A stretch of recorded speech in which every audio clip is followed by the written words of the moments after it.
EMF. Clear है ये बातें सबको? लास्ट क्लास में हमने सीखा था कि भाई अगर ऐसा है,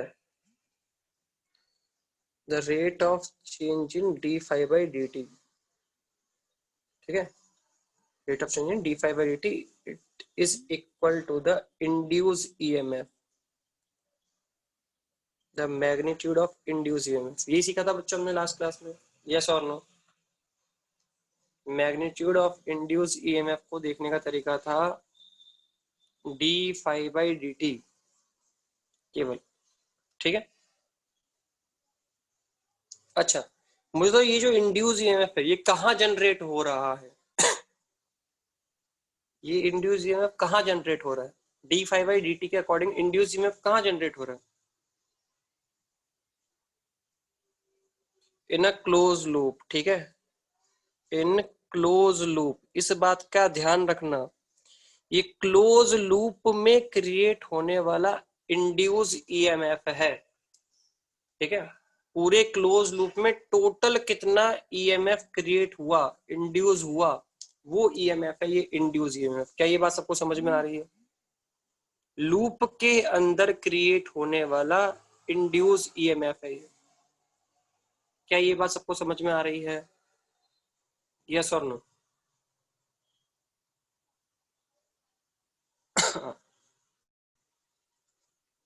देखो, वेरी गुड, बहुत अच्छे। तो एक क्वेश्चन किया जाए, एक और क्वेश्चन किया जाए बच्चों। देखो, एक क्वेश्चन हम लोग यहाँ सॉल्व करते हैं। सपोज करो हमारे पास एक मैग्नेटिक फील्ड है इनटू द प्लेन।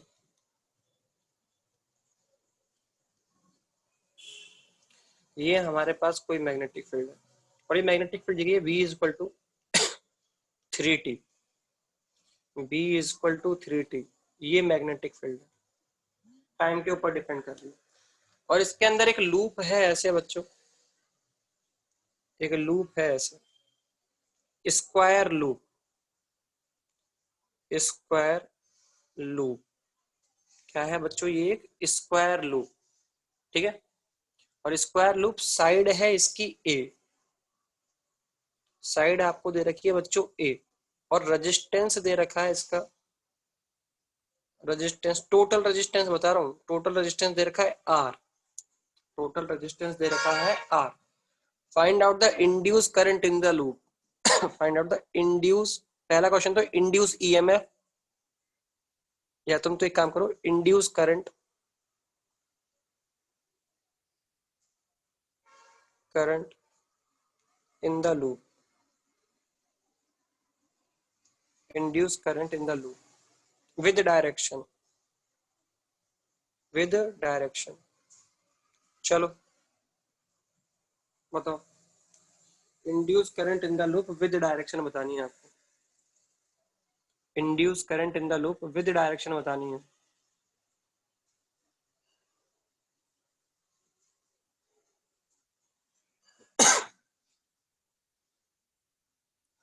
क्या सबसे पहले हमें इस लूप से पास होने वाला फ्लक्स लिखना पड़ेगा बच्चों?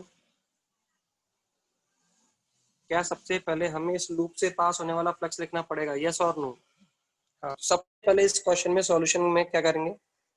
फाई लिखेंगे। क्या लिखेंगे? फाई। फाई कैसे लिखते हैं बच्चों? बी डॉट ए,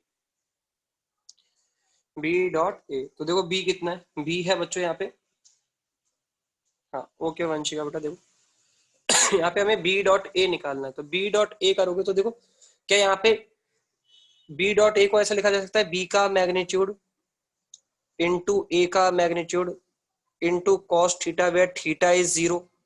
यस और no? Where theta is zero. तो यहाँ पे बी का मैग्नीट्यूड हो जाएगा बच्चों, देखो कितना, 3T। और एरिया अगर देखा जाए तो ये हो जाएगा ए स्क्वायर। यस और नो? एरिया हो जाएगा बच्चों हमारे पास ए स्क्वायर। तो ये तो हो गया 5। अब अगर मुझे induce EMF in the loop, इसका मैग्नीट्यूड चाहिए, तो क्या मुझे D five by D T करना पड़ेगा, D five by D T. और D five by D T अगर आप लोग करोगे तो मतलब इसका डिफ्रेंशिएशन करोगे तो कितना आएगा आपके पास? 3A square. यस और नो? आपके पास ईएमएफ का मैग्नीट्यूड कितना आएगा बच्चों? इंड्यूस ईएमएफ का मैग्नीट्यूड आएगा आपके पास 3a²। कितने बच्चों को ये बात समझ में आ गई? हाँ, अब ये आ गया इंड्यूस ईएमएफ। अब मुझे बताओ, अब पहले मेरी बात को सुनना। ये इंड्यूस ईएमएफ जो है, ये ध्यान सुनना, ऐसा अगर मैं तुम्हारे सामने लिखूं कि ये तो था ABCD लूप, तो मुझे तो ये जो इंड्यूस ईएमएफ है, ये AB वाले पार्ट का है, BC वाले पार्ट का है, CD वाली वायर का है, DA वाली वायर का, या नेट है? ये ये जो इंड्यूस ईएमएफ आया है, ये AB वाले पार्ट का ईएमएफ है, BC वाले पार्ट का है, CD वाले पार्ट का है, DA वाले पार्ट का है, या नेट है? नेट है। इस लूप का नेट ईएमएफ। क्या मेरी बात सबको समझ में आ रही है? इस लूप का नेट ईएमएफ है ये। क्लियर? तो नेट ईएमएफ ये है, और नेट रेजिस्टेंस कितना है बच्चों? R। तो जो करंट होगी, इंड्यूस करंट जो होगी बच्चों, इंड्यूस करंट जो होगी, क्या उसे आप 3a² अपॉन R लिख दोगे बच्चों? 3a² अपॉन R, यस और no? Induce EMF upon resistance. और direction of the current, direction of the current मुझे बताओ, यहाँ पे जो फ्लक्स है वो इनटू द प्लेन इंक्रीज हो रहा है, तो क्या करंट को अपनी डायरेक्शन एंटी क्लॉकवाइज रखनी पड़ेगी? यस और नो? क्या करंट को अपनी डायरेक्शन एंटी क्लॉकवाइज रखनी पड़ेगी? तो एंटी क्लॉकवाइज डायरेक्शन। क्या ये बात सबको समझ में आ रही है? Anti clockwise direction. यस और नो? Very good. तो ये भी सब लोग यहाँ पे समझ गए, बहुत अच्छे। चलो एक और क्वेश्चन करते हैं। एक और क्वेश्चन करते हैं। आपको बोला गया बच्चों ऐसा, देखो नेक्स्ट क्वेश्चन देखो। नेक्स्ट क्वेश्चन में क्या बोला गया? एक मैग्नेटिक फील्ड है into the plane,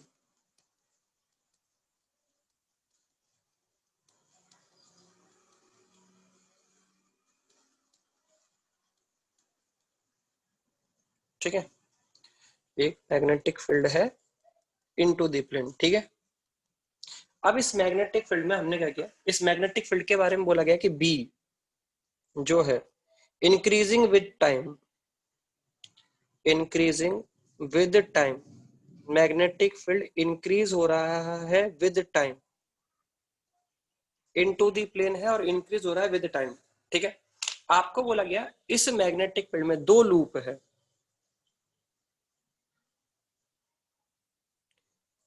loop number A, ठीक है, लूप ए, और एक और लूप है लूप बी, ठीक है? Loop A and loop B. अब इन दोनों की जो रेडियस है, इन दोनों की जो रेडियस है वो सेम है, इन दोनों की जो रेडियस है वो सेम है। और आपको बोला गया ये जो दो लूप्स हैं, ठीक है, डिफरेंट मटेरियल्स, डिफरेंट मटेरियल्स,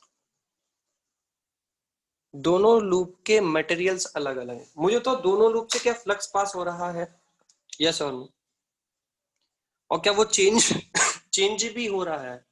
क्या उस लूप, दोनों लूप से पास होने वाला फ्लक्स चेंज, तो क्या दोनों लूप्स में करंट इंड्यूस होगी? हाँ या ना? दोनों लूप्स में तो मुझे तो दोनों लूप्स में इंड्यूस होने वाली करंट सेम है या डिफरेंट है? दोनों लूप्स में इंड्यूस होने वाली जो करंट है वो सेम होगी या डिफरेंट होगी? इंड्यूस करंट का जो अमाउंट है वो सेम होगा या डिफरेंट होगा?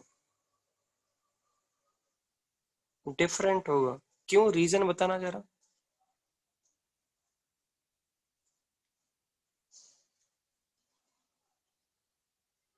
Very good, very good. अच्छा, मुझे बताओ, अगर ये दोनों लूप्स ध्यान सुनना, दोनों लूप्स का एरिया सेम था, दोनों एक ही मैग्नेटिक फील्ड में रखे गए हैं, तो क्या दोनों से पास होने वाला फ्लक्स सेम है यहाँ पे? यस और नो? दोनों से पास होने वाला फ्लक्स, और चेंज इन फ्लक्स भी सेम होगा? दोनों लूप्स के लिए अगर change in flux, rate of change in flux निकालिए तो क्या वो सेम होने वाली है? तो मतलब लूप 1 के लिए और लूप बी के लिए, लूप ए और लूप बी में जो इंड्यूस ईएमएफ क्रिएट हो रहा है क्या वो सेम रहने वाला है बच्चों?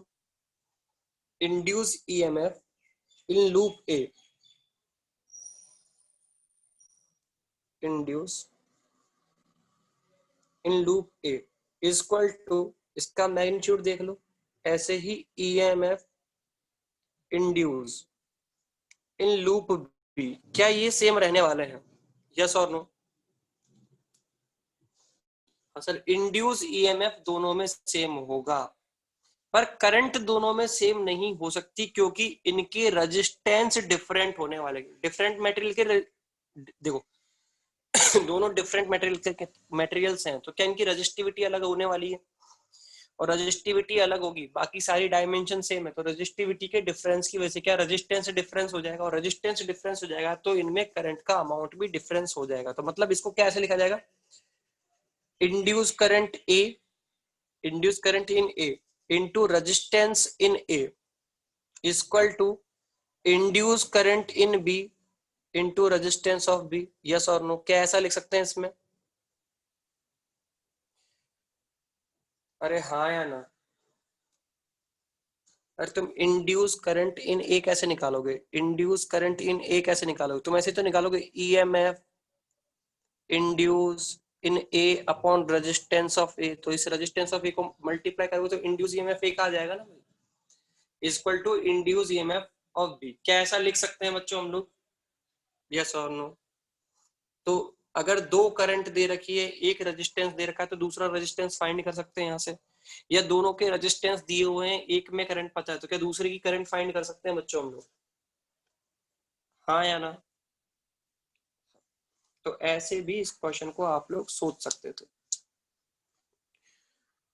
नेक्स्ट देखो बच्चों एक और क्वेश्चन करते हैं, एक और क्वेश्चन सॉल्व करते हैं। देखो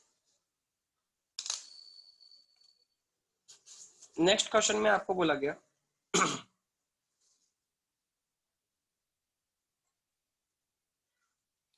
यहाँ पे एक मैग्नेटिक फील्ड है,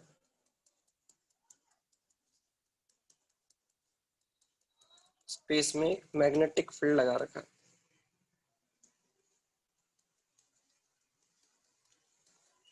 ठीक है, और इस मैग्नेटिक फील्ड में एक लूप बना के दिया हुआ है हमें, ये एक लूप था, इस लूप का रेजिस्टेंस है बच्चों आर, सॉरी इस लूप की रेडियस है बच्चों कैपिटल आर, और इसका रेजिस्टेंस है स्मॉल आर ओम, और मैग्नेटिक फील्ड दी गई है बच्चों आपको B is equal to B naught T cube, B naught T cube, B is equal to B naught T cube, ये आपको मैग्नेटिक फील्ड दी गई है, ठीक है। आपको बोला गया find out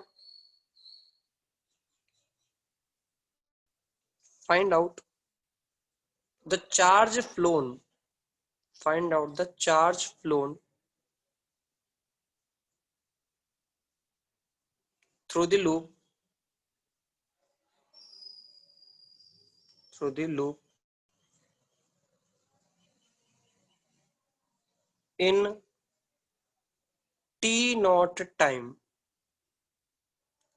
in t naught time, find out the charge flown through the loop in t naught time। चलो क्वेश्चन करो ये कैसे करोगे?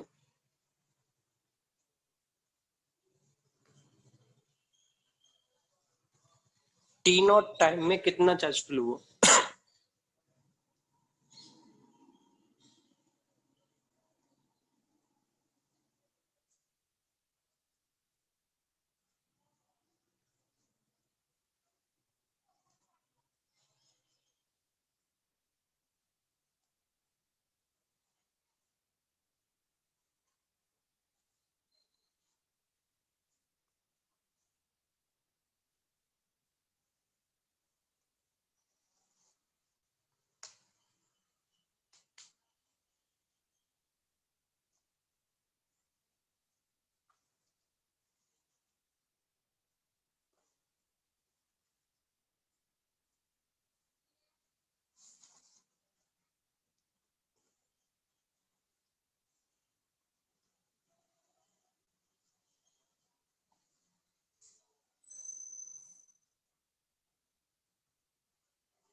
सभी बच्चे सॉल्व करें इसे। Find out the charge phloem through the loop in T not time. अच्छा मुझे बताओ, अगर तुम्हें चार्ज फ्लो निकालना है, क्या तुम्हें सबसे पहले current as a function of t निकालनी पड़ेगी? क्या तुम्हें सबसे पहले I as a function of t निकालना पड़ेगा? एक बार तुम्हें I as a function of t मिल गया तो तुम उस आई को लिख दोगे d q by D T, और देन क्या तुम इसे इंटीग्रेट कर पाओगे टी नॉट टाइम के लिए? यस और नो? कंसेप्ट तो ऐसे ही सोचना चाहिए ना भाई। यस और नो? सर हमें पहले करंट लिख लेनी चाहिए टी के फंक्शन के फॉर्मेट में, और फिर हम उसे इंटीग्रेट कर लेंगे। तो मैंने बोला ठीक है। देखो, तो सबसे पहले तो हमने करंट तक पहुंचने का सोचा कि सबसे पहले तो सर इस लूप से पास होने वाली करंट लिखी जाए as a function of T. तो वहां तक पहुंचने के लिए सबसे पहले हमें फ्लक्स लिखना पड़ेगा। तो देखो फ्लक्स यहाँ पे, क्या फ्लक्स की वैल्यू बी का मैग्नीट्यूड, ए का मैग्नीट्यूड, और कॉस थीटा में थीटा क्या जीरो हो चुका है, तो थीटा जीरो, तो कॉस थीटा की वैल्यू 1 हो चुकी है। ठीक है, तो बी का मैग्नीट्यूड देखोगे तो लिखा गया है B naught T cube, B naught T cube, ये तो बी का मैग्नीट्यूड है। एरिया कितना है बच्चों? Pi are square, pi are square, ये हो गया 5। अब अगर d five by D t करके ईएमएफ का, इंड्यूस ईएमएफ का मैग्नीट्यूड निकाला जाए, ईएमएफ इंड्यूस, इसका मैग्नीट्यूड निकाला जाए, तो इसको मैग्नीट्यूड निकाला जाएगा d five by D t से, d five by D t से। अब d five by D t से इसका मैग्नीट्यूड निकाला, कितना आएगा? देखो इसका डिफरेंशिएट करोगे तो यह आ जाएगा 3 B naught pi are square into T square. Yes और नो? क्या ये इंड्यूस ईएमएफ आने वाला है बच्चों? इंड्यूस ईएमएफ ही होगा 3 b0 pi are square into T square. ठीक है, अब हमें इंड्यूस करंट लिखनी है। तो देखो induce current, induce current, induce current को लिखने के लिए इस ईएमएफ को आपको डिवाइड कर देना है रेजिस्टेंस से। तो रेजिस्टेंस लूप का कितना दिया है? Small R. तो इंड्यूस करंट हो गई 3 b0 pi capital R square upon small R into T square. क्या ये करंट आपको टाइम के फंक्शन के फॉर्मेट में मिल चुकी है बच्चों? क्या यहाँ पे आपको current as a function of t मिल चुकी है? हाँ, तो as a function of t मिल गई तो चार्ज भी निकाल देंगे। तो देखो इस इंड्यूस करंट को क्या हम ऐसे लिख सकते हैं? D Q upon D T, D Q upon D T, और ये लिखा हुआ है 3 b0 pi are square upon small R T square. तो डी टी को राइट साइड ले जाओ ना, बोथ साइड इंटीग्रेशन कर दो। तो देखो D Q is equal to 3 b0 pi capital R square upon small R T square D T, और ना बोथ साइड इंटीग्रेशन। तो टी इज इक्वल टू 0 से लेके T is equal to T naught तक इंटीग्रेशन करना है बच्चों, और टी इज इक्वल टू 0 पे चार्ज फ्लो था 0। ठीक है, और T is equal to T पे चार्ज फ्लो मान लेंगे कितना है? क्यू। तो क्या यहाँ से आप कैपिटल क्यू लिख दो, क्यू लिख दो तुम तो। ठीक है, तो यहाँ से अगर आप इंटीग्रेशन करोगे तो ये तो बनेगा क्यू, ये बनेगा आपके पास 3 b0 pi are square upon small R into T naught का क्यूब अपॉन 3। मैंने लिमिट्स भी पुट कर दी। यस और नो? तो चार्ज फ्लोन की वैल्यू क्या हमारे पास आ रही है बच्चों? b0 pi capital R square into T naught cube upon small R. Yes और नो? हाँ या ना? पर इस क्वेश्चन को देख के तुम्हें ऐसा नहीं लगता कि हमने कुछ ज्यादा ही दिमाग लगा दिया इस क्वेश्चन में? क्या इस क्वेश्चन को तुम्हें देख के ऐसा नहीं लग रहा कि इसमें हमने कुछ ज्यादा ही दिमाग लगा दिया?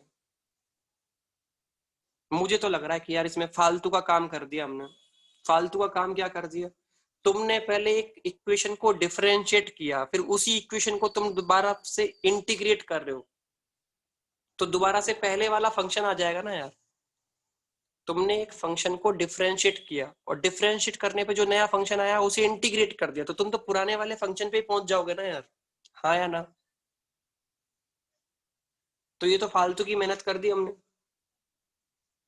पहले एक इक्वेशन थी, उसे डिफरेंशिएट किया तो एक नई इक्वेशन है, उस नई इक्वेशन को तुमने इंटीग्रेट कर दिया, तो तुम तो वापस पुरानी वाली इक्वेशन पे पहुंच गए ना यार। यस और नो? तो यार ये तो लफड़े हो गए। तो अब क्या किया जाए? ऐसे तो सर डायरेक्ट आंसर आ सकता था, फिर हमारा इतनी सारी स्टेप्स हमें लिखने की जरूरत नहीं थी। तो चार्ज फ्लोन के लिए आप डायरेक्ट भी क्वेश्चन को सॉल्व कर सकते हो। कैसे सॉल्व कर सकते हो देखो, चार्ज फ्लोन के लिए आप डायरेक्ट भी क्वेश्चन को सॉल्व कर सकते हो। कैसे कर सकते हो उसके लिए बात करते हैं, देखिए। अच्छा मुझे बताओ, ये जो हम ईएमएफ लिखते हैं, ठीक है, ध्यान से देखना और इसको समझने की कोशिश करना। ये जो हम ईएमएफ, इंड्यूस ईएमएफ लिख रहे हो आप, ईएमएफ इंड्यूस का जो मैग्नीट्यूड आपने लिखा था बच्चों, D five by D T, D five by, ये कौन सा ईएमएफ है? क्या ये इंस्टेंटेनियस ईएमएफ है या एवरेज ईएमएफ है? जल्दी से बताओ। इट इज इंस्टेंटेनियस ईएमएफ और एवरेज ईएमएफ। भाई डिफरेंशिएशन कौन सी क्वांटिटी देता है? एवरेज क्वांटिटी देता है या इंस्टेंटेनियस क्वांटिटी देता है? डिफरेंशिएशन, डिफरेंशिएशन कौन सी क्वांटिटी देता है तुम्हें, इंस्टेंटेनियस या एवरेज? तो सबको समझ में आ रही है सर ये तो इंस्टेंटेनियस है। अच्छा अगर एवरेज लिखना होता मुझे, ईएमएफ का एवरेज लिखना होता, एवरेज ईएमएफ, एवरेज ईएमएफ, तो एवरेज ईएमएफ को लिखने के लिए क्या मुझे delta phi upon delta T करना पड़ता है बच्चों? लॉन्ग टाइम इंटरवल के लिए तो एवरेज देखा जाता है, शॉर्ट टाइम इंटरवल के लिए इंस्टेंटेनियस देखी जाती है चीजें, ठीक है। तो एवरेज ईएमएफ को लिखने का तरीका होता है मेरा delta phi upon delta t, yes और नो? एवरेज ईएमएफ को लिखने का तरीका होता है sir delta phi upon delta, इसमें limit delta t tending to zero कर दोगे तो ये पुरानी वाली चीज बन जाएगी, ठीक है। आप लोग ये सब जानते हो, मैंने बोला ठीक है। ऐसे ही बच्चों, ऐसे सेम, ये तो हो गई इक्वेशन नंबर 1, ठीक है। ऐसे ही बच्चों बताओ, जैसे हम करंट लिखते हैं, आई लिखते हैं, तो आई क्या लिखा जाता है? आई लिखा जाता है बच्चों d Q upon D t, yes और no? D Q upon D t, ये कौन सी करंट है? ये इंस्टेंटेनियस करंट है या एवरेज करंट है? कौन सी करंट है ये इंस्टेंटेनियस करंट। अच्छा मुझे अगर एवरेज करंट लिखनी होती, आई एवरेज लिखना होता, तो क्या मुझे लिखना पड़ता delta Q upon delta T? हाँ या ना? Delta Q upon delta T, sorry delta Q upon delta T, ऐसे लिखना पड़ता ना। इसको मैंने नाम दे दिया इक्वेशन नंबर 2। अच्छा अब मुझे बताओ, क्या मैं आई एवरेज को ऐसे भी लिख सकता हूं? देखो एवरेज करंट, क्या मैं ऐसे भी लिख सकता हूं? Average EMF, average EMF upon resistance of the loop, yes और नो? एवरेज करंट निकालने के लिए क्या एवरेज ईएमएफ को डिवाइड कर दिया जाए रेजिस्टेंस ऑफ द लूप से, तो भी क्या एवरेज करंट मिल सकती है? अब इक्वेशन नंबर 2 और इक्वेशन नंबर 1 से एवरेज करंट और एवरेज ईएमएफ की वैल्यू यहां रखो, तो देखो एवरेज करंट की value according to the equation number 2 delta Q upon delta T, delta Q upon delta T है, यस और नो? एवरेज ईएमएफ की वैल्यू, सॉरी एवरेज करंट की value delta Q upon delta T है equation number 2 से, तो I average को मैंने लिख दिया delta Q upon delta T. ऐसे ही एवरेज ईएमएफ की वैल्यू इक्वेशन नंबर 1 से क्या है? Delta phi upon delta T और डिवाइड बाई आर, यस और नो? अच्छा यहां से क्या डेल्टा टी से डेल्टा टी कैंसिल आउट हो जाएगा?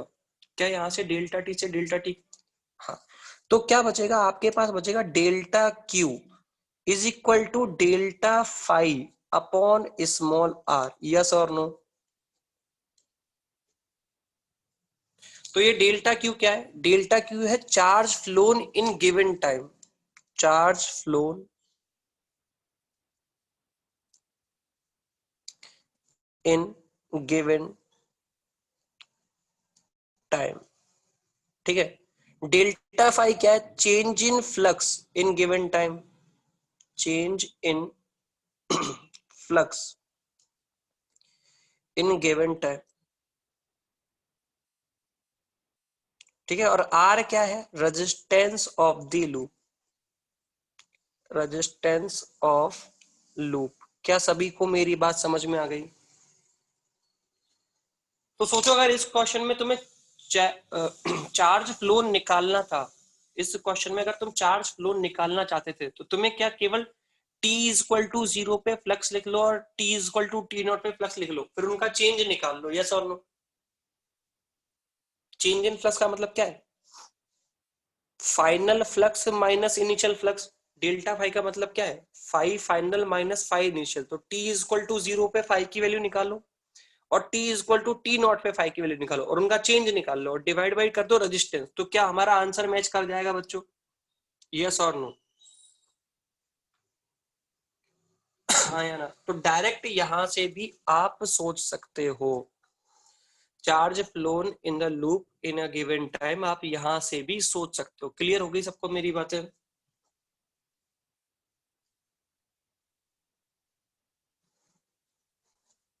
Very good.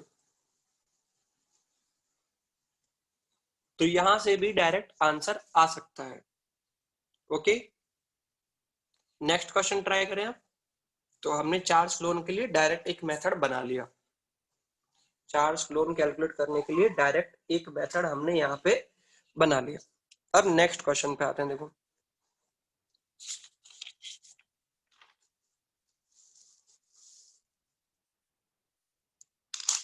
नेक्स्ट क्वेश्चन बच्चों आपको बोला गया है ऐसा क्वेश्चन। देखो यहाँ पे एक लूप है या एक रिंग है ऐसा मान लो, ठीक है? क्या है? एक रिंग, ठीक है? इस रिंग की जो रेडियस है, इस रिंग की जो रेडियस है वो रेडियस बोली गई है बच्चों आपको ए। इस रिंग की रेडियस कितनी बोली गई है बच्चों आपको ए। और इस रिंग के अंदर करंट फ्लो हो रहा है ऐसे एंटी क्लॉकवाइज। इस रिंग के अंदर एक करंट फ्लो हो रहा है एंटी क्लॉकवाइज और उसकी वैल्यू दी है I is equal to I not T square. I is equal to I not T square. सबको समझ में आ रही है बात? एक रिंग है, रिंग में करंट फ्लो हो रही है और जो करंट है वो टाइम का फंक्शन है। मुझे तो क्या ये रिंग एक मैग्नेटिक फील्ड क्रिएट कर रही होगी? हाँ या ना? अच्छा, वो मैग्नेटिक फील्ड क्या करंट के ऊपर डिपेंड कर रहा होगा? ये रिंग जो मैग्नेटिक फील्ड क्रिएट कर रही है क्या वो मैग्नेटिक फील्ड करंट के ऊपर डिपेंड कर रहा होगा? अच्छा, अगर वो करंट के ऊपर डिपेंड कर रहा है तो देखो करंट जो है वो टाइम का फंक्शन है, मतलब करंट टाइम के अकॉर्डिंग चेंज हो रही है। तो जो मैग्नेटिक फील्ड है क्या वो भी टाइम के अकॉर्डिंग चेंज हो रहा होगा? यस और नो? क्या वो भी टाइम के अकॉर्डिंग चेंज हो रहा होगा? हाँ सर, चेंज हो रहा होगा। करंट टाइम का फंक्शन है और मैग्नेटिक फील्ड अगर करंट के ऊपर डिपेंड कर रहा है तो ऑब्वियस सी बात है सर। सॉरी, जो करंट है वो टाइम के ऊपर डिपेंड कर रही है और मैग्नेटिक फील्ड करंट के ऊपर डिपेंड कर रहा है। तो हम बोल सकते हैं कि जो मैग्नेटिक फील्ड है बेसिकली टाइम के अकॉर्डिंग चेंज हो रहा होगा। अब हमको बोला गया एक लूप है, ध्यान से सोचना। एक लूप है यहाँ पे, कोसेंट्रिक लूप, ठीक है? ये एक लूप है ना?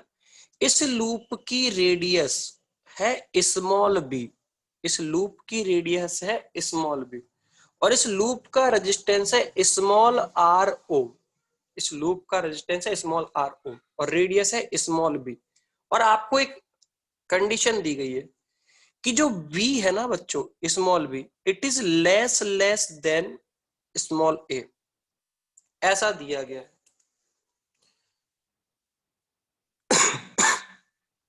आपको बोला गया है कि जो स्मॉल बी है it is less than small a. अच्छा, ये देने का रीजन तुम्हें समझ में आ रहा है ऐसा क्यों दे रहे हैं? अच्छा मुझे दो, तुम्हें रिंग की वजह से मैग्नेटिक फील्ड लिखना आता है या नहीं आता है? रिंग की वजह से मैग्नेटिक फील्ड लिखना आता है? हाँ, कहाँ पे लिखना आता है? कौन सी लोकेशन पे लिखना आता है? सेंटर और एक्सिस, यस और नो? Centre and axis. हाँ, तो या तो तुम सेंटर पे मैग्नेटिक फील्ड लिख सकते हो रिंग की वजह से या एक्सिस पे। और कोई फॉर्मूला तो तुम्हारे पास है नहीं, और कोई लिखने का फॉर्मूला तो तुम्हारे पास है ही नहीं। तो आपको ऐसा बोला गया, आपको क्वेश्चन में ऐसा बोला गया the b is small small very less than a. तो इसका मतलब क्या है क्या ये जो लूप है इसकी रेडियस बहुत कम है रिंग के रेडियस के कंपैरिजन में, तो क्या इस लूप को मैं रिंग के सेंटर पे मान सकता हूं? हाँ या ना? इस लूप को क्या मैं रिंग के सेंटर पे मान सकता हूं? हाँ या ना? हाँ। और रिंग के सेंटर पे जो मैग्नेटिक फील्ड होता है वो लिखा जाता है mu naught I upon 2r। हाँ या ना? Mu not I. अच्छा, अब मुझे बताओ, पहले मेरी बात सुनो, पहले मेरी बात को सुनना। मुझे बताओ, इस लूप के अंदर, ये जो छोटा वाला लूप है, इस लूप के अंदर हर जगह मैग्नेटिक फील्ड को सेम मान सकते हो या नहीं मान सकते हो तुम? अगर ये कंडीशन गिवन है तो, that b is less than a, तो क्या इस पूरी रिंग की वजह से जो मैग्नेटिक फील्ड क्रिएट हो रहा है,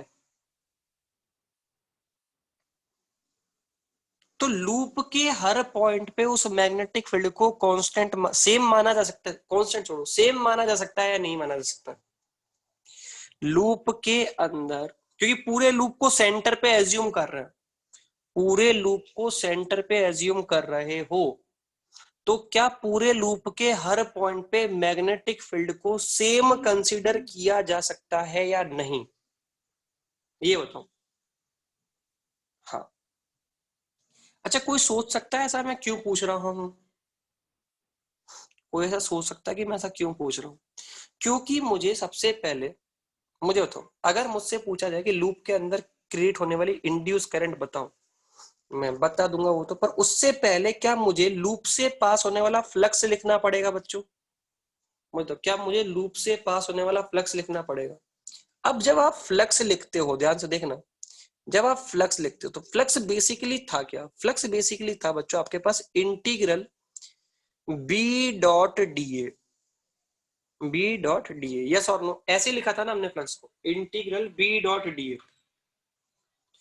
और इसको आप लिख सकते हो, देखो, magnitude of B into magnitude of D A, और कॉस थीटा में थीटा की वैल्यू हो चुकी है 0, तो वो तो हो जाएगा 1। यस और नो? अरे यहाँ पे जो मैग्नेटिक फील्ड है, क्या वो आउट ऑफ द प्लेन दिखाई दे रही है सभी बच्चों को? यहाँ पे जो मैग्नेटिक फील्ड है वो आउट ऑफ द प्लेन दिख रही है ना सबको? ऐसे रिंग के अंदर हर जगह magnetic field out of the plane है। ये सबको समझ में आ गया? तो अगर लूप से पास होने वाला फ्लक्स निकाला है तो बी डॉट ए करोगे, बी डॉट डी ए करोगे, तो बी का मैग्नीट्यूड डी ए का मैग्नीट्यूड कॉस थीटा में थीटा 0 डिग्री हो जाएगा, तो वो 1 हो जाएगा। अब मुझे बताओ, जब तुम फ्लक्स लिख रहे हो तो तुम्हें इंटीग्रेशन करना पड़ेगा या नहीं करना पड़ेगा? इसका पता कैसे चलता है? इसका पता चलता है कि जो हम एरिया देख रहे हैं, जिस एरिया से पास होने वाला फ्लक्स हम देख रहे हैं, उस एरिया में हर जगह मैग्नेटिक फील्ड सेम है या नहीं है। जिस एरिया से पास होने वाला फ्लक्स आप देख रहे हो उस एरिया में हर जगह मैग्नेटिक फील्ड सेम है या नहीं है? अगर उस एरिया में हर जगह मैग्नेटिक फील्ड सेम है, तो आपका ये जो बी का मैग्नीट्यूड है, क्या ये इंटीग्रेशन से बाहर आ जाएगा डायरेक्ट? यस और नो?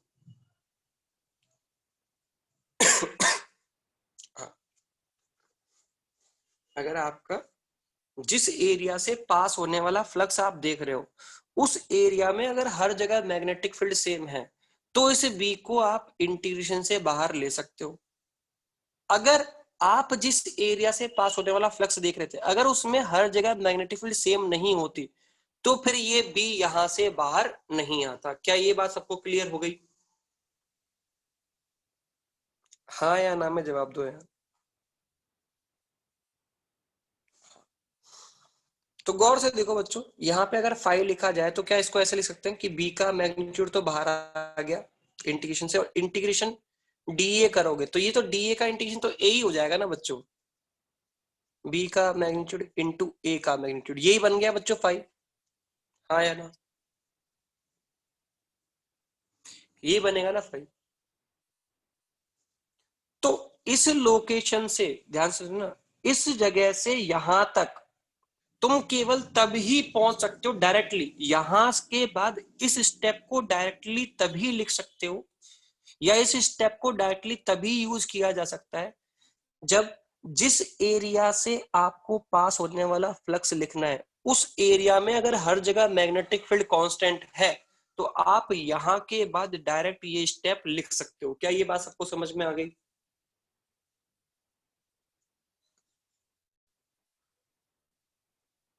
हाँ, ये बात सभी को समझ में आ गई। मैंने बोला ठीक है भाई। हाँ, तो यहाँ पे अगर बी की बात की जाए तो मुझे तो बी तो हमने बोल दिया कि भाई ये जो लूप है इसको पूरे को सेंटर पे मान लिया तो इसके हर जगह पे मैग्नेटिक फील्ड को सेम माना जा सकता है। और कितना माना जा सकता है? Mu not I.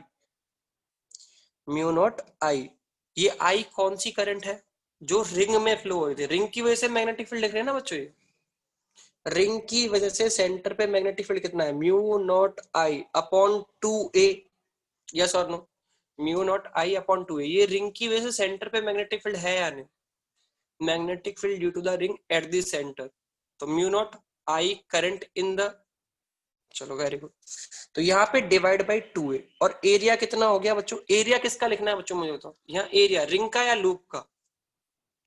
या एरिया किसका लिखोगे? रिंग का या लूप का? कहां से पास होने वाला फ्लक्स चाहिए? लूप से पास होने वाला फ्लक्स चाहिए तो लूप का एरिया। लूप का एरिया कितना है बच्चों? पाई बी स्क्वायर।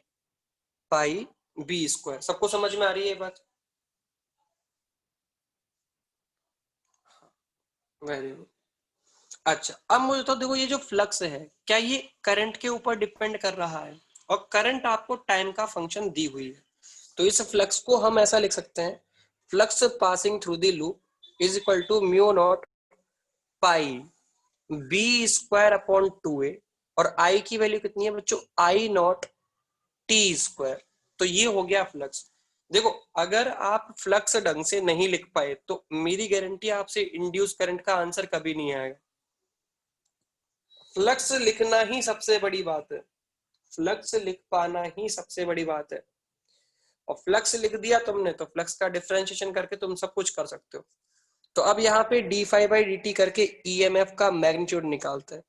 इंड्यूस ईएमएफ का मैग्नीट्यूड कैसे निकाला जाता है? D five by D t. तो d five by D t करेंगे तो टी, ये तो सब कॉफिशिएंट हो जाएंगे टी स्क्वायर के। इसका डिफरेंशिएशन हो जाएगा बच्चों mu naught pi B square I naught 2t upon 2a।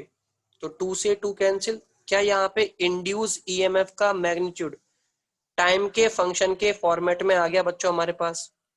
हाँ या ना? तो यहाँ पे हम करंट भी लिख सकते हैं, induce current. Induce current, induce current कैसे लिखोगे? EMF upon resistance. तो ईएमएफ तो हो गया mu naught pi B square I naught upon, और ये मल्टीप्लाई में टी, और यहाँ पे ए, और डिवाइड बाय रेजिस्टेंस कर देंगे तो ये आ जाएगा आर। क्लियर? ये हो जाएगी बच्चों आपकी induce current passing through the loop. और क्या ये करंट क्लॉकवाइज रहने वाली है? क्या ये करंट क्लॉकवाइज जनरेट होने वाली है इंड्यूस करंट? हाँ या ना? Very good. तो इस क्वेश्चन में पूछा गया था induce current in the loop. इस क्वेश्चन में पूछा गया था इंड्यूस करंट इन लूप। क्या सभी को मेरी बात क्लियरिटी से समझ में आ गई? हाँ या ना? Induce current in the loop पूछा गया, कैसे फाइंड किया? सबको समझ में आ गई ये बात? Very good. एक और क्वेश्चन करो चलो, अगर तुम्हें समझ में आ गया है तो तुम एक और क्वेश्चन करो। हाँ वत्सल बेटा, अगला क्वेश्चन वही है, देख।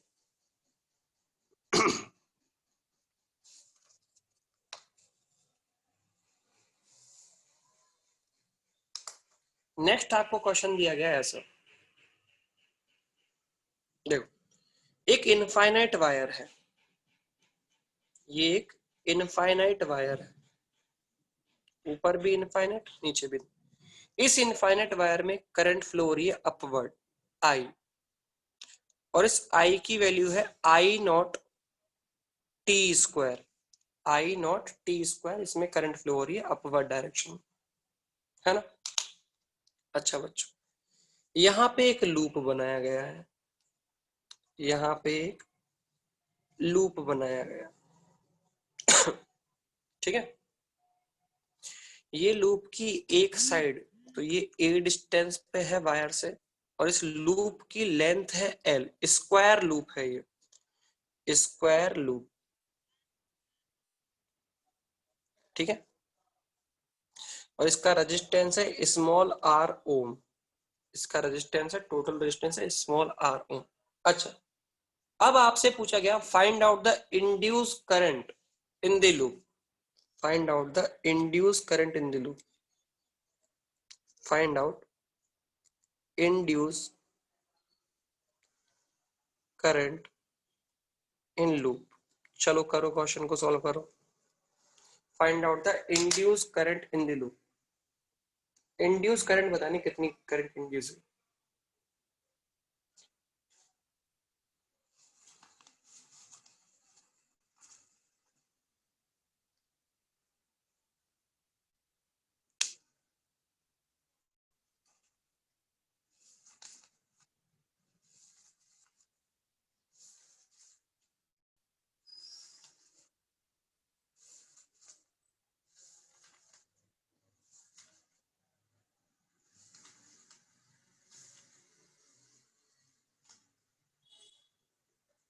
अच्छा, क्या यहाँ पे सबसे बड़ा टास्क फ्लक्स लिख पाना है?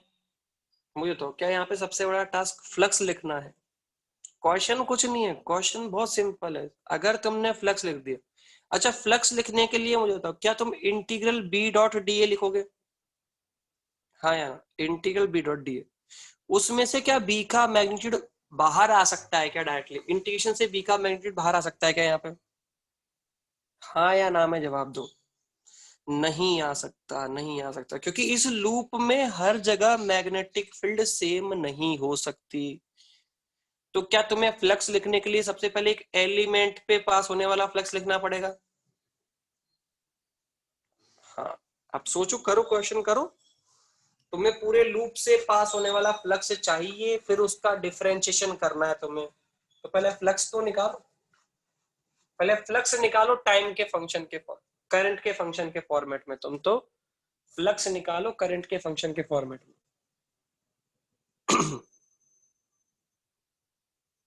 फ्लक्स निकालो करंट के फंक्शन के फॉर्मेट में।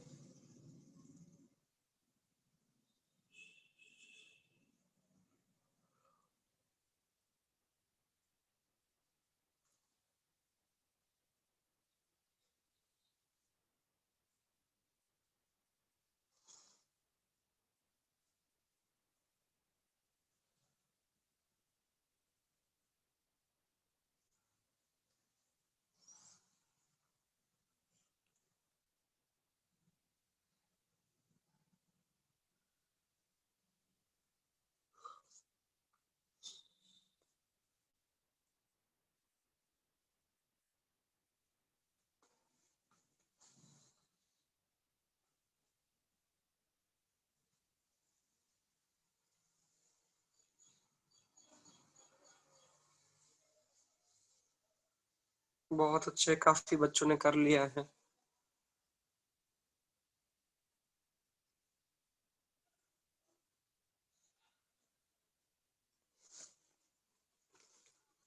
हाँ, तो देखो बच्चों, कैसे क्वेश्चन को सॉल्व करना था। तो इस क्वेश्चन को सॉल्व करने के लिए सबसे पहले मेरे दिमाग में आइडिया आया कि यार सबसे पहले तो इसे फ्लक्स लिखो। क्या लिखो? फ्लक्स। तो फ्लक्स लिखने के लिए मैंने देखा फाई लिखना पड़ेगा, और फाई लिखा जाएगा integral B dot D S, integral B dot D S. तो मैंने देखा integral B dot D A को मैं क्या ऐसे लिख सकता हूँ, magnitude of B into magnitude of D A, और जो थीटा होगा वो तो 0 डिग्री होने वाला है यहाँ पे, ठीक है। तो वो 1 हो जाएगा। अब मेरे दिमाग में एक डाउट आया कि सर ये मैग्नीट्यूड ऑफ बी है, क्या ये पूरे क्लोज लूप में हर जगह सेम है क्या? नहीं है, हर जगह सेम नहीं है। तो इस मैग्नीट्यूड को बी, इस बी के मैग्नीट्यूड को मैं बाहर नहीं ले सकता।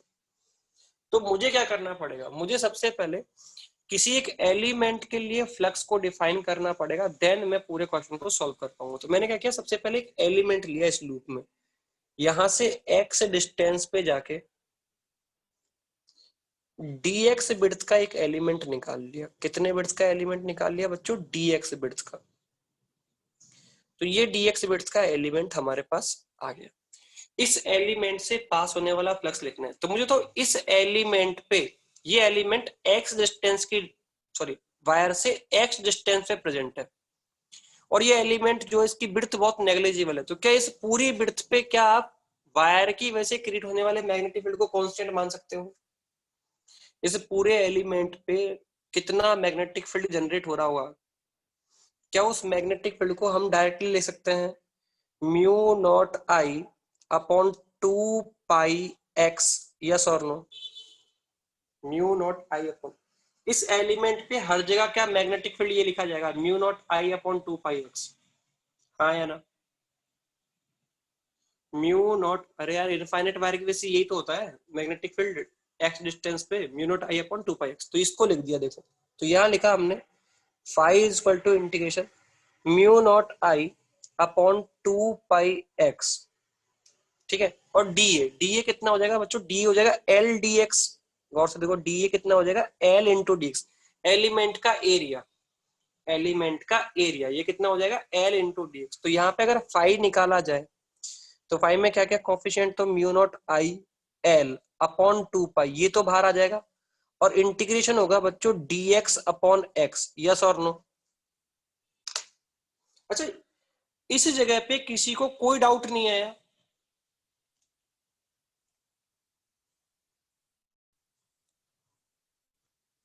यहां तक सबको क्लियर हुई है बात, ये बताओ, क्या यहां तक सबको क्लियर है बात है? ये समझ में आया या नहीं आया? डाउट की बात अलग है, डाउट तो मैं खुद क्रिएट कर दूंगा, टेंशन मत लो, पर यहाँ तक की स्टेप सबको समझ में आई है या नहीं है? यहाँ तक की स्टेप्स क्या सबको समझ में आई है? हाँ या ना? सबको समझ में आई है? हाँ। अब मैं ये बोल रहा हूं कि तुमने यहां से इस इंटीग्रेशन से आई को बाहर कैसे निकाल लिया? आई तो कांस्टेंट थोड़ी है।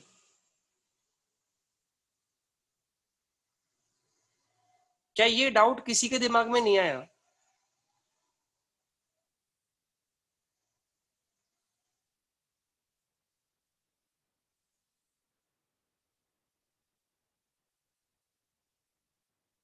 एक बच्चा बोल रहा है कि सर आई तो टी का फंक्शन है, एक्स का फंक्शन नहीं है, इसलिए उसको नहीं निकाल रहे। तो फिर तो दो वेरिएबल हो गए ना, एक तो टी का और एक एक्स का। महर्ष बेटा, फिर तो तुम्हारे अकॉर्डिंग दो वेरिएबल है, एक तो टी और एक एक्स, यस और नो?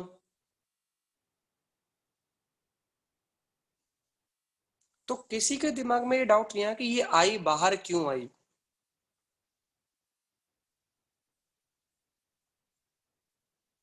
मैं बता देता हूँ, मैं बता दूं। ये जो तुम फ्लक्स लिख रहे हो ना बच्चों, ये जो तुम फ्लक्स लिख रहे हो, ये फ्लक्स लिखा जा रहा है किसी एक इंस्टेंट का, ये फ्लक्स लिखा जा रहा है एक पर्टिकुलर इंस्टेंट का। मुझे तो एक पर्टिकुलर इंस्टेंट के लिए क्या करंट को कांस्टेंट माना जाएगा, हाँ या ना? करंट टाइम का फंक्शन है, तो एक पर्टिकुलर इंस्टेंट पे हम फ्लक्स लिख रहे हैं, हम जो फ्लक्स लिख रहे हैं एक पर्टिकुलर इंस्टेंट पे लिख रहे हैं। तुम मेरे को बताओ, तुम flux as a function of T तो चाह रहे हो, यस और नो? तो flux as a function of T का मतलब क्या हुआ, फ्लक्स चाहिए, इंस्टेंटेनियस फ्लक्स चाहिए, यस और नो? टाइम के फंक्शन, तो वो एक इंस्टेंट का फ्लक्स लिख रहे हैं। क्या मेरी बात सबको, कि किसी टी टाइम पे, किसी टी टाइम पे लूप से पास होने वाला फ्लक्स कितना है, तो मुझे तो उस पर्टिकुलर टी टाइम के लिए क्या करंट को कांस्टेंट माना जाएगा, यस और नो? हाँ या ना? समझ में आ गया सभी को? किसी को डाउट नहीं होना चाहिए, ये ऐसा चले, पता चले कि सर बाद में नोट्स पढ़ो सर ये करंट तो कांस्टेंट थी नहीं, इसको बाहर क्यों निकाला भाई? ये एक पर्टिकुलर इंस्टेंट का फ्लक्स है passing through the loop, clear? हाँ। तो यहाँ पे अगर इसका इंटीग्रेशन करोगे तो देखो फाई कितना आएगा, यहाँ पे फाई आएगा बच्चों आपके पास mu not I l upon 2 pi L n, ये इंटीग्रेशन करोगे तो लिमिट कहां से कहां तक लगाओगे, ए से लेके ए प्लस एल तक, यस और नो? बहुत बार यूज कर चुके हैं इस लिमिट को अपन लोग। तो ये इंटीग्रेशन करोगे तो आंसर आएगा L N A plus L upon A, yes और no? A plus L upon A. ये तो अभी हमने क्या लिखा है, flux passing through the loop. क्या क्वेश्चन खत्म हो चुका है क्या? क्या ये क्वेश्चन खत्म हो चुका है? नहीं, ये अभी आया है flux passing through the loop, flux passing through the loop.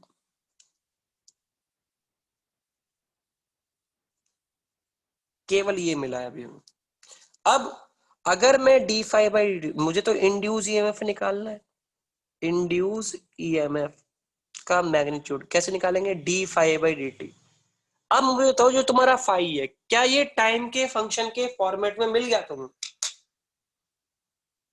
तो इसका अब हम डिफरेंशिएशन कर सकते हैं as a function of T, yes और नो।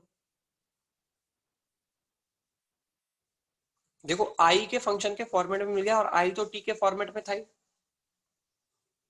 इस आई को क्या लिख दोगे अब, आई नॉट टी स्क्वायर, और इसे क्या कर दोगे, डिफरेंशिएट कर दोगे, तो आपके पास ईएमएफ आ जाएगा बच्चों कितना, mu naught L upon 2 pi L N A plus L upon ए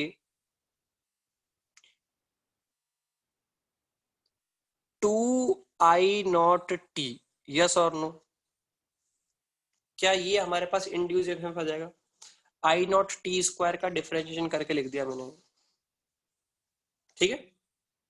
तो 2 से 2 कैंसिल, यहां से अगर मैं इंड्यूस करंट निकालूं, induce current,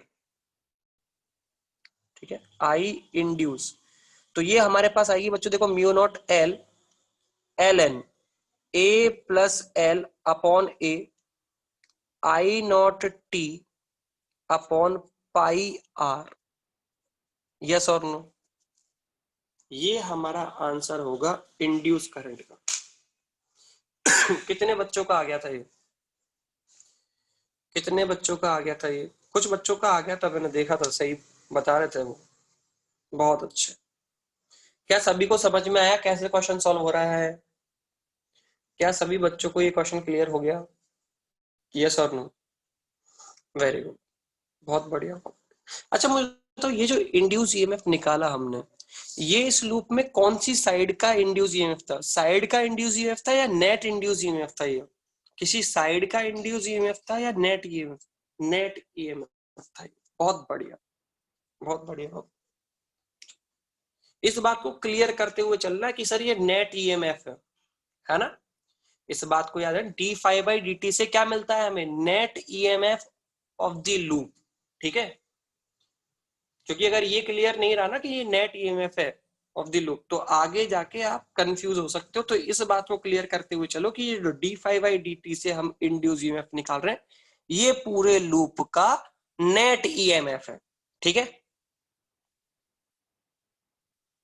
okay, thank you बच्चों। तो नेक्स्ट क्लास में हम लोग आगे बात करते हैं, ठीक है। और भी अच्छे अच्छे क्वेश्चंस आपको मैं कराने वाला हूँ। Okay, thank you.